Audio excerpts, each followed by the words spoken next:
Britishers అంటే వాళ్ళు మనకి ఏదో టెక్నాలజీని తీసుకొచ్చారు, మన దేశానికి బాగా డెవలప్ చేశారు అని చెప్పి ఒక హాఫ్ కార్నర్ ఉంది.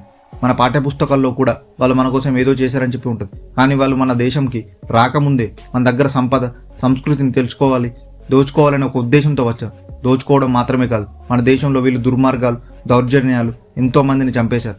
అలాంటి ఇన్సిడెంట్లు ఎన్నెన్నో. అందులో ఒకటి ఏప్రిల్ 13, 1919 జలియన్ వాలా బాగ్ ఇన్సిడెంట్. ఆ రోజు వందల మంది అమాయక ప్రజలు నెత్తుటి మడుగులు శవాలై పడిపోయారు. ఆ రోజు నేల తల్లి రక్తపు ముద్దల్ని చూసి కన్నీరు పెట్టుకుంది కావచ్చు. దాదాపు 300కు పైగా మంది చనిపోయారని చెప్పి అంటున్నారు. కానీ ఆ లెక్క 1000 దాటిందని చెప్పి కూడా అంటున్నారు. చాలా వందల మందికి గాయాలయ్యాయి.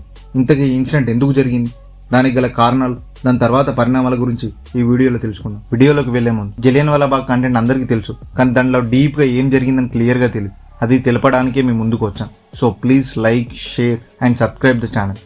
మంచి కంటెంట్తో మేము ముందుకు వచ్చాను కూడా. ఇంకా వీడియోలోకి వెళ్తే, భారత స్వాతంత్ర పోరాటంలో ఎన్నో మరపురాని తిరుగుబాట్లు, పోరాటాలు, ఎంతోమంది ప్రాణాలు కోల్పోయిన సంఘటనలు మనం చూస్తూ ఉంటాం. అలాంటి సంఘటనలో ఒకటే జలియన్ వాలా బాగ్ ఇన్సిడెంట్. జలియన్ వాలా బాగ్ అంటే ఒక తోట అని. అమృత్సర్లోని జలియన్ వాలా అనే ఒక ప్లేస్లో, ఒక తోటలో కొన్ని వందల మంది గ్యాదర్ అయ్యారు. అలా అవ్వడానికి రీజన్, బ్రిటిష్ ప్రభుత్వం ఒక చట్టాన్ని తీసుకొచ్చింది. అదే రౌలత్ చట్టం. 1919 మార్చిలో ఈ చట్టాన్ని అప్పుడున్న బ్రిటిష్ ప్రభుత్వం అమల్లోకి తీసుకొచ్చింది. ఈ చట్టం ఎలా పనిచేస్తుందని, దాని మీనింగ్ ఏంటంటే, ఈ చట్టం ప్రకారం ఒక పర్సన్ వీళ్ళకి వ్యతిరేకంగా లేదా ప్రభుత్వానికి వ్యతిరేకంగా పనిచేస్తే ఇలాంటి విచారణ లేకుండా ఎవరైనా అరెస్ట్ చేసి నిర్బంధించే అధికారం గవర్నమెంట్కి ఉంటుంది. అలాంటి ఒక చట్టం తీసుకొచ్చారు బ్రిటిష్ ప్రభుత్వం. దాన్ని వ్యతిరేకిస్తూ దేశవ్యాప్తంగా నిరసనలు, స్ట్రైక్స్ కొనసాగాయి. అయితే ఈ యాక్ట్ వల్ల అమాయక ప్రజలు బలైపోతారని ఒక ఉద్దేశంతో దేశం మొత్తం ప్రొటెస్ట్ చేశారు. అమృత్సర్లో ఈ చట్టానికి వ్యతిరేకిస్తూ డాక్టర్ సత్యపాల్, డాక్టర్ సైఫుద్దీన్ కిచ్లు అనే ఇద్దరు ప్రముఖ నాయకులు వ్యతిరేకిస్తూ ప్రొటెస్ట్ చేస్తే బ్రిటిష్ పోలీసులు వాళ్ళని అరెస్ట్ చేశారు. ఈ ఇద్దరు డాక్టర్స్ అమృత్సర్కి చెందిన వాళ్ళు నేషనల్ కాంగ్రెస్లో ప్రముఖ నాయకులు కూడా. వీళ్ళ సిద్ధాంతం ఒకటే, హిందూ ముస్లిం ఐక్యత కోసం పోరాడాలి, బ్రిటిషర్స్ని మన దేశం నుండి తరిమి కొట్టడం. అలా రౌలత్ చట్టాన్ని వ్యతిరేకిస్తూ వీళ్ళు చురుగ్గా పనిచేశారని బ్రిటిషర్స్ వీళ్ళని అరెస్ట్ చేశారు. వీళ్ళ అరెస్ట్ నుండి విడుదల చేయాలని చెప్పి అమృత్సర్లో పెద్ద గొడవ అయింది. అయితే అదే టైంలో జనరల్ డయ్యర్ అక్కడికి ఒక కొత్త ఆఫీసర్గా వచ్చాడు. అయితే వచ్చి రాగానే ఈయన కొంచెం స్ట్రిక్ట్ ఆఫీసర్. మొత్తం అమృత్సర్లో ఎలాంటి సభలు నిర్వహించొద్దు అని చెప్పి ఆదేశాలు పెట్టాడు. కానీ వీళ్ళ అరెస్ట్కి వ్యతిరేకంగా శాంతియుత పోరాటం జరుపుదామని నాయకులు అనుకున్నారు. అయితే ఈ సమావేశానికి జలియన్ వాలా బాగ్ ప్లేస్ని సెలెక్ట్ చేసుకొని అక్కడ సమావేశం జరిపిస్తున్నారు. దాదాపు 20,000 మంది ఈ సభకు హాజరయ్యారంట. అప్పుడు ఆ ప్రాంతం మొత్తం ఒక స్లోగన్స్తో మారుమోగిపోయింది. ఈ సభ గురించి తెలిసిన డయ్యర్ అక్కడికి వచ్చాడు. మొత్తం సైన్యాన్ని ఆ ప్లేస్ని సరౌండ్ చేశారు. అసలు డయ్యర్ అక్కడికి రాగానే కాల్పులు స్టార్ట్ చేసేశాడు. దాదాపు 10 నిమిషాలు కంటిన్యూగా కాల్పులు జరుపుతూనే ఉన్నారు.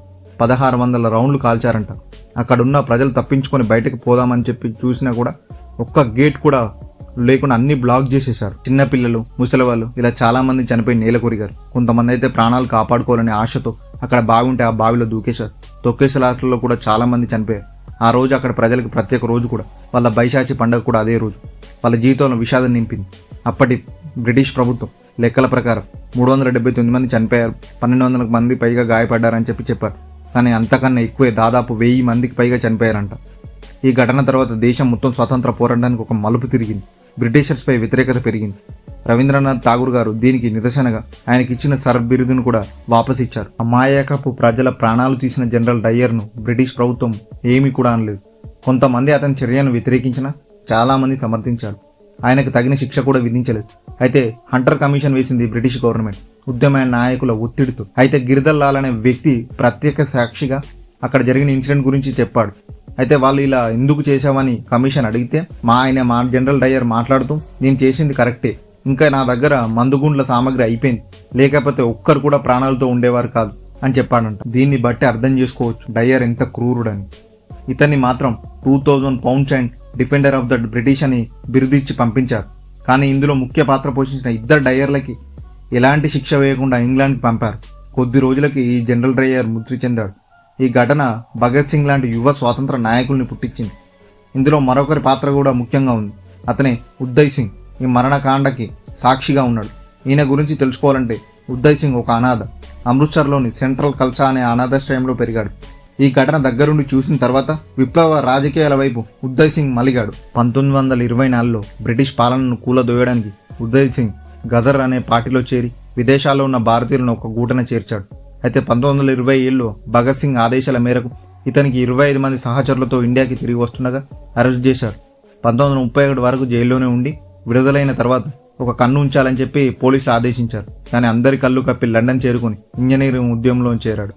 ఈ జలియన్వాలాబాగ్ మరణకాండకు కారకుడైన మైకేల్ డయ్యర్పై ప్రతీకారం తీర్చుకోవాలని ఉదయ్ సింగ్ 1940 మార్చి 13న లండన్లోని కాక్సటన్ హాల్లో జరిగే ఒక సమావేశానికి డయ్యర్ పాల్గొంటాడని తెలుసుకుని పుస్తకంలో రివాల్వర్ని దాచి అక్కడికి వెళ్ళాడు. డయ్యర్పై ఉదయ్ సింగ్ 2 సార్లు కాల్పులు జరిపాడు. ఆ కాల్పుల్లో అక్కడికక్కడే మరణించాడు డయ్యర్.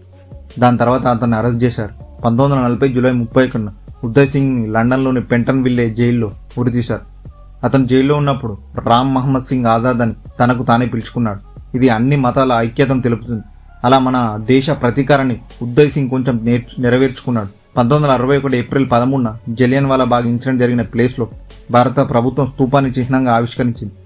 ఇప్పటికీ ఆ గోడల మీద బుల్లెట్ల ఛిద్రాలు కనిపిస్తూ ఉంటుంది. ఇది మన చిన్ననాటి మనం జలియన్వాలాబాగ్ కథ విన్నాం కదా పుస్తకాల్లో.